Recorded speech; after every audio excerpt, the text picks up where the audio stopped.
श्री गणेशाय नमः। शांताकारं भुजगशयनं पद्मनाभं सुरेशं विश्वाधारं गगनसदृशं मेघवर्णं शुभांगं लक्ष्मीकान्तं कमलनयनं योगिहृदयनिगम्यं वन्दे विष्णुं भवभयहरं सर्वलोकैकनाथं। प्रह्लाद नारद पराशर पुंडरीक व्यासाम्बरीश शुक शौनक भीष्म दालभ्यान रुक्मांगदार्जुन वशिष्ठ विभीषण आदीन पुण्यानिमान परम भागवतान स्मरामि। शुरू करते हैं। भक्तमाल में हम लोग नित्यानंद जी का चरित्र पढ़ चुके हैं। अब हम लोग श्री कृष्ण चैतन्य महाप्रभु जी के बारे में पढ़ेंगे। उसके लिए जो प्रियादास जी के कवित हैं वो पढ़ेंगे और फिर विशेष चरित्र पढ़ेंगे। गोपिन के अनुराग आगे आप हारे श्याम, जानियो यह लाल रंग कैसे आवे तन में। श्री ब्रज गोपियों के अपार प्रेम के आगे भगवान श्याम सुंदर हार गए। तब आपने विचार किया कि इनका यह प्रेम का लाल रंग मेरे शरीर में भी किस प्रकार आवेगा। इसके लिए नीचे कुछ दिया हुआ है। क्या दिया है? श्रीमद् भागवत में भगवान श्री कृष्ण गोपियों के प्रेम वर्धन के लिए महारास लीला में अंतर्धान हुए। तब गोपियों ने भी रसवर्धन के लिए अकृतज्ञ एवं गुरुद्रोही आदि अटपटे वचन बोली। भगवान ने कहा, यदि मैं अमर शरीर से, अमर जीवन से अनंत काल तक तुम्हारे प्रेम सेवा और त्याग का बदला चुकाना चाहूं तो भी नहीं चुका सकता। मैं जन्म जन्म के लिए तुम्हारा ऋणी हूं। भगवान ने ऐसा भागवत में कहा है। तुम अपने सौम्य स्वभाव से, प्रेम से मुझे ऋण कर सकती हो, परंतु मैं तो तुम्हारा ऋणी हूं। जैसे ऋणी के ऋण को ना चुकता कर पाने पर कृपा करके स्वामी ऋण कर देता है तो ऋणी उसका गुण गली गली गाता फिरता है। उसी प्रकार श्री कृष्ण भी गौरांग रूप धारण करके गोपियों का गुण गली गली में गाते फिरते थे। तो इसलिए भगवान ने ये अवतार ग्रहण किया। ये था अवतार होने का कारण।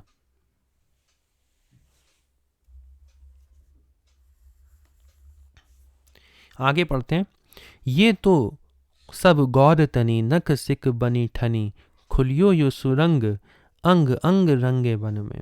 ये सब तो गौरवर्ण शरीर वाली हैं। भगवान ने सोचा उस पर भी नख से लेकर शिखा पर्यंत श्रृंगार से सजी धजी रहती हैं, अतः इनके शरीर में तो अंग अंग में प्रेम रंग खूब खुलता है। फिर उनके उस प्रेम को प्राप्त करने के लिए श्री श्याम सुंदर ने उनको संग लेकर श्री वृंदावन में खूब विहार किया। श्याम ताई मांझ सो ललाई हूँ समाई जो ही, ताते मेरे जान फिरी आए आई यह मन में। इससे उनके प्रेम की लालिमा श्री श्याम सुंदर के श्री अंग श्यामलता में समा तो गई, परंतु आपने गौर से देखा तो श्यामलता में प्रेम की लालिमा ठीक से उभरी नहीं दिखाई दी। श्री भक्तमाल जी की टीका का श्री प्रियादास जी कहते हैं कि मेरी समझ में तो ऐसा आता है कि तब श्याम सुंदर जी के मन में यह आया कि अब मैं भी गौर कांति को धारण करूं, तब ये प्रेम रंग उभर सकता है। तो भगवान ने क्या विचार किया कि मैं भी गोपियों के गौर वर्ण को ग्रहण करूंगा, तब मेरे अंदर वो गोपियों वाला प्रेम आ सकता है। तो गोपियों का गान करने के लिए भगवान ने ऐसा अवतार धारण किया, गोपियों के प्रेम को बताने के लिए। ठीक है। जसुमति सुत सोई शची सुत गौर भय, नए नए नेह चोज नाचे निज गन में। अतः वही श्री यशोदानंदन श्री कृष्ण चंद्र ही श्री शचीनंदन गौर चंद्र के रूप में प्रकट हुए और अपने भक्त गणों के बीच में नृत्य करते हुए प्रेम के नए नए अनोखे भावों को दिखलाए। इसके लिए नीचे दिया हुआ है कि जैसे बादशाह फकीरी का आनंद लेना चाहे तो वह सिंहासन पर बैठकर बादशाहत करते हुए नहीं ले सकता है, इसके लिए उसे फकीर बनना पड़ेगा। उसी प्रकार भक्तों के भाव का रसास्वादन बिना भक्त बने नहीं प्राप्त हो सकता। अतः श्री कृष्ण ने श्री कृष्ण चैतन्य रूप में अवतार लिया।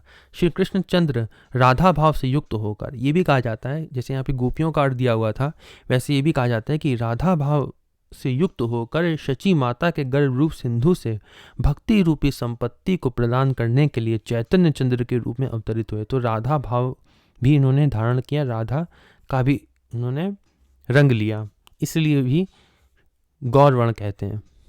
श्री राधा जी के अंग कांति को शरीर में धारण करके अवतार लेने से श्री कृष्ण चैतन्य अवतार में गौर सुंदर कहा है।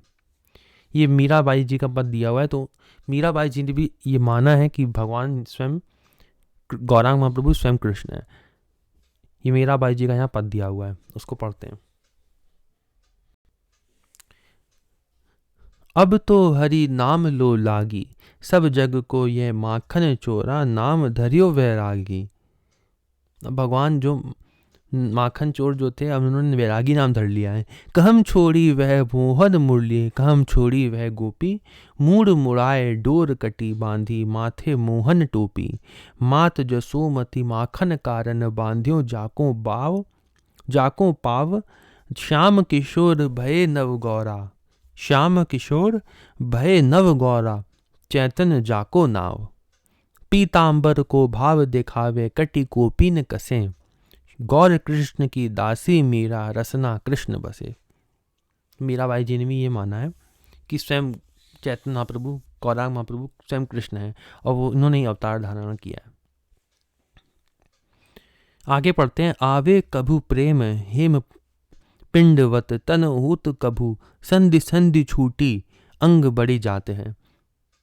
जब कभी प्रेमावेश आता तो महाप्रभु जी का शरीर द्रवीभूत होकर अंग अंग सिमट कर सोने के पिंड के समान हो जाता, और कभी कभी शरीर के जोड़ अपने स्थानों को छोड़कर अलग हट जाते, जिससे सभी अंग बहुत बड़े बड़े हो जाते हैं।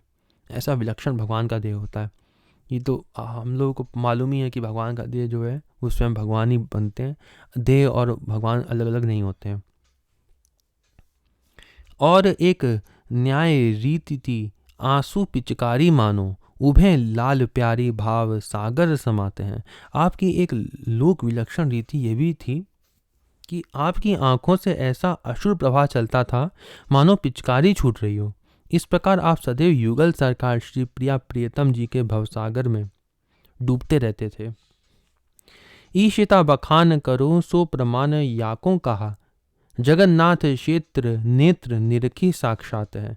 श्री प्रियादास जी कहते हैं कि मैंने पूर्व कवित्व में जो श्री कृष्ण चैतन्य महाप्रभु जी की ईश्वरता का वर्णन किया है, अर्थात इनको साक्षात स्वयं भगवान श्री कृष्ण का अवतार कहा है, तो यदि कोई जिज्ञासा करे कि इसका प्रमाण क्या है, तो मैं तो कहता हूँ कि श्री जगन्नाथ क्षेत्र में आपकी ईश्वरता साक्षात देखी गई है। तो कैसे देखी गई है उसके लिए आगे लिखा है कि चतुर्भुज षटभुज रूप ले दिखाए दियो, दियो जो अनूप हित बात पात पात है। आपने अधिकारी जनों को, पंडित सार्वभौम वासुदेव भट्टाचार्य जी को महाप्रभु को ईश्वर न मानकर मात्र भक्त विशेष मानते थे, अतः अपना चतुर्भुज षटभुज स्वरूप दिखाया था।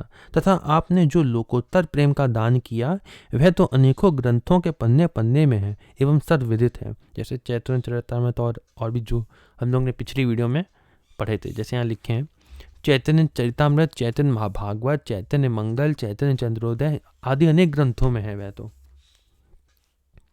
कृष्ण चैतन्य नाम जगत प्रकट भयो अति अभिराम ले, महंत देह करी है। इस प्रकार भगवान श्री कृष्ण चंद्र ही अत्यंत सुंदर परम महान श्री गौरचंद्र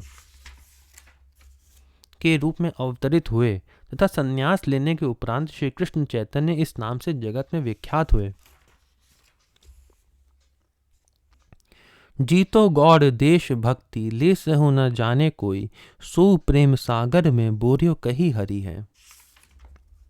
श्री महाप्रभु जी के अवतार के पूर्व संपूर्ण गौड़ देश लोग भक्ति का लेश मात्र भी नहीं जानते थे, परंतु श्री महाप्रभु जी ने हरि बोल की मंगल में नाम ध्वनि सुनाकर सबको प्रेम सागर में डुबा दिया। भय सिर मोर एक जग तारिबे को कौन साखी पोथिन में धरी है। आपको एक एक पार्षद वैष्णव शिरोमणि एवं जगत के समस्त प्राणियों का उद्धार करने में समर्थ हुए। आपके एक एक पार्षद वैष्णव शिरोमणि एवं जगत के समस्त प्राणियों का उद्धार करने में समर्थ हुए। एक जो उनके शिष्य थे, उनकी महिमा का कौन वर्णन कर सकता है। मैं कुछ अतिशयोक्ति पूर्वक नहीं कहता हूँ, इनकी महिमा एवं मेरे कथन के साक्षीभूत अनेकों ग्रंथ हैं। कोटि कोटि अजामिल वारी डारे दुष्टता, पै ऐसे हूँ मगन किए भक्ति भूमि भरी है। करोड़ों करोड़ करोड़ों अजामिल भी जिनकी दुष्टता का न्योछावर हैं, जिनकी दुष्टता पर न्योछावर हैं, ऐसे जगाई मदाई सरीखे पापियों को भी आपने प्रेम में मगन कर दिया। ऐसे संपूर्ण पृथ्वी आपके भक्ति भाव से परिपूर्ण है। जो जगाई मदाई कथा थी वो हमने पिछले वीडियो में पढ़ी हुई थी। अब आगे कुछ विशेष चरित्र दिया हुआ है, वो पढ़ते हैं। प्रेम पुरुषोत्तम श्री कृष्ण चैतन्य महाप्रभु जी का प्रादुर्भाव शाक संवत 1407 फाल्गुन पूर्णिमा को संध्या काल चंद्र ग्रहण स्पर्श काल में नवद्वीप बंगाल निवासी श्री जगन्नाथ मिश्र जी की धर्मपत्नी श्रीमती शची देवी के गर्भ से हुआ था। शची माता के पिता पंडित नीलांबर चक्रवर्ती ने इनका नाम विश्वंभर रखा। प्रसव गृह के समीप नीम का पेड़ था, अतः प्यारवश इन्हें निमाई भी कहते थे। गौरवर्ण होने से गौरांग एवं हरि नाम उच्चारण करने से गौर हरि नाम से भी पुकारते थे। माता जी को बचपन में वज्रांकुश आदि के चरण चिन्ह एवं नूपुरों की ध्वनि का अनुभव कराया। गहनों के लोभ से चोरों के चुरा ले जाने पर इनके स्पर्श से उनकी बुद्धि शुद्ध हो गई और हमेशा के लिए चोरी करना छोड़ दिया तथा भक्त बन गए। हिरण्य एवं जगदीश नाम के ब्राह्मण ने इन्हें गोपाल जी मानकर भोग लगाया तथा इन्होंने एक तीर्थयात्री ब्राह्मण के ध्यान करने पर 3 बार भोग लगाया और ब्राह्मण को गोपाल कृष्ण के रूप में दर्शन भी दिया। आप में चंचलता बहुत थी, लेकिन इनके ज्येष्ठ भ्राता जो 11-12 वर्ष बड़े थे वह बहुत शांत स्वभाव के थे। श्री अद्वैत आचार्य जी की पाठशाला में पढ़ते थे, क्योंकि शास्त्र ज्ञान बिना ब्राह्मण अंधा है। अल्प समय में ही विद्याध्ययन पूर्ण हुआ। प्रथम अद्वैत आचार्य जी ही गौर तत्व को पहचाना। प्रथम अद्वैत आचार्य जी ने ही गौर तत्व को पहचाना। सबसे पहले जो इनके अद्वैत आचार्य जी थे, जिन्होंने इनको पढ़ाया था, उन्होंने ही सबसे पहले पहचाना इस गौर तत्व को। क्यों? इसका लिखा भी है, क्योंकि उन्हीं की उपासना से संतुष्ट होकर श्री कृष्ण ने गौर अवतार लिया था। तो उन्हीं की, हमेशा एक भक्त होता है जो ही प्रार्थना करता है तभी भगवान अवतार लेते हैं।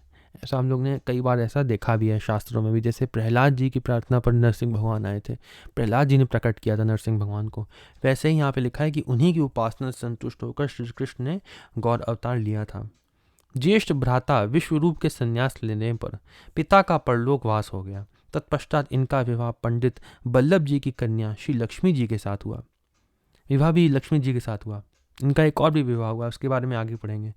चंडी मंडप में एक संस्कृत पाठशाला खोल ली। इनकी पढ़ाने की शैली से आकृष्ट होकर अन्य विद्यालय के भी विद्यार्थी आ गए।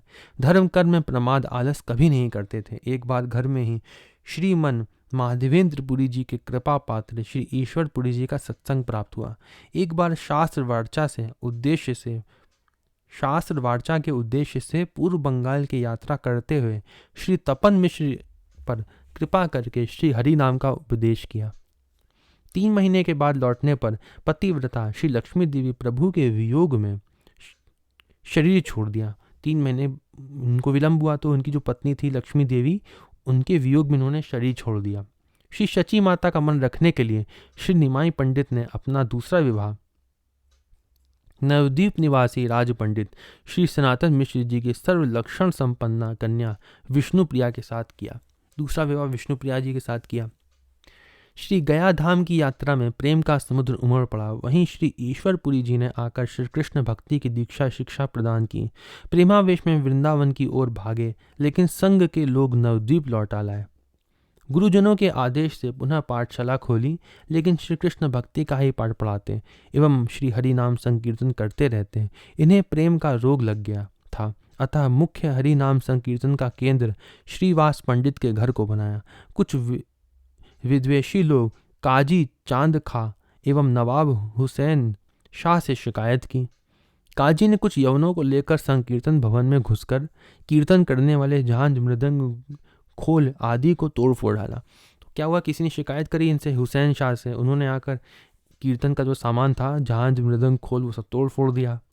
ठीक है, ऐसा जानकर सहस्रों भक्तों के साथ श्री महाप्रभु जी ने दूसरे दिन काजी के यहाँ ही कीर्तन करते हुए पहुंच गए।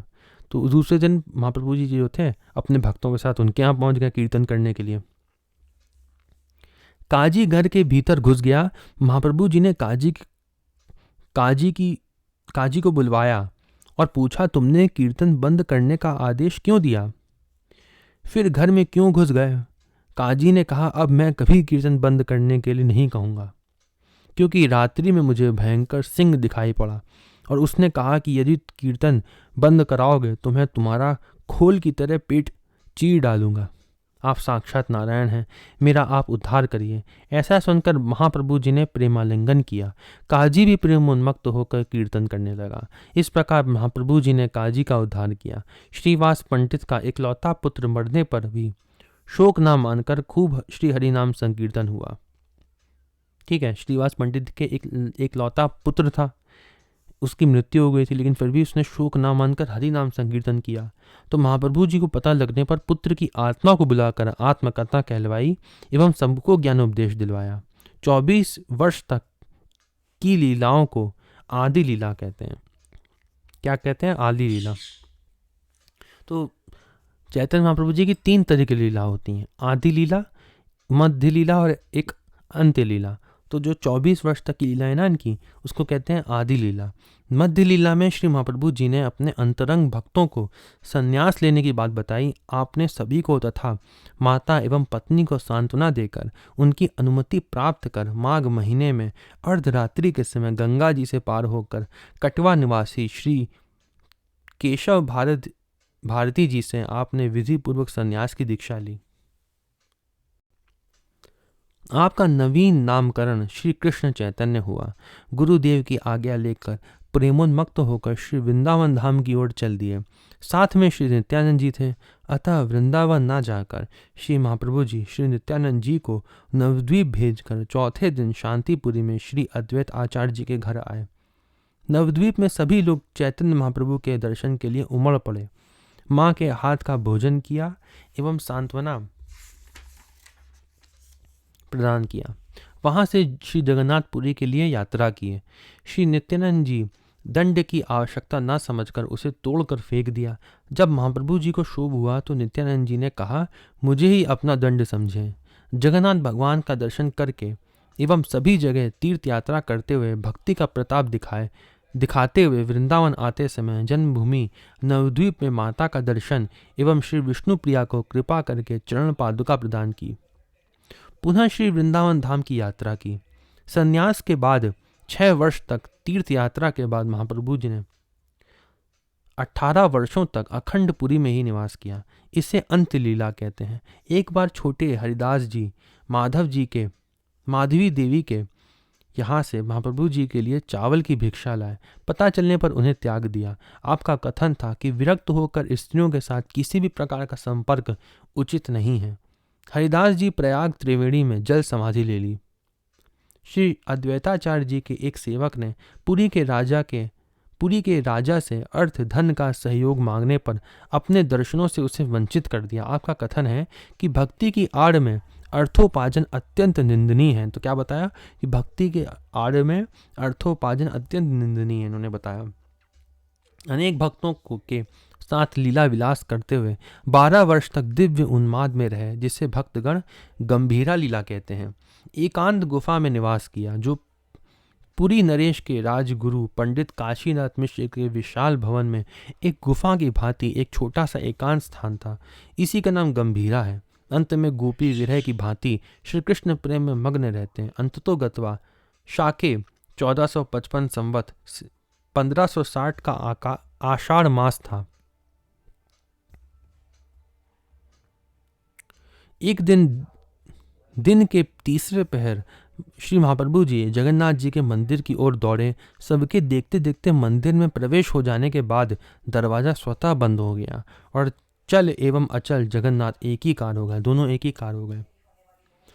आपके कुछ चरित्र कवित 1406 और छंद छप्पे में 86, 71, 612 और 75 आदि में द्रष्टव्य हैं।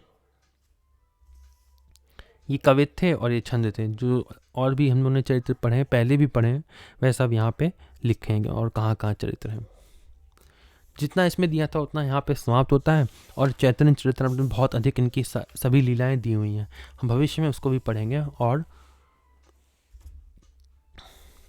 अपनी भक्ति को बढ़ाएंगे। अगली वीडियो में हम लोग श्री सूरदास जी के बारे में पढ़ेंगे। सूरदास जी के में छप्पे एक दिया हुआ है और बाकी प्रियादास जी कवित नहीं दिए हुए हैं, बाकी विशेष चरित्र दिया हुआ है, हम उसको भी पढ़ेंगे। और उसके बाद श्री परमानंद दास जी के बारे में पढ़ेंगे। ओम नमो भगवते वासुदेवाय।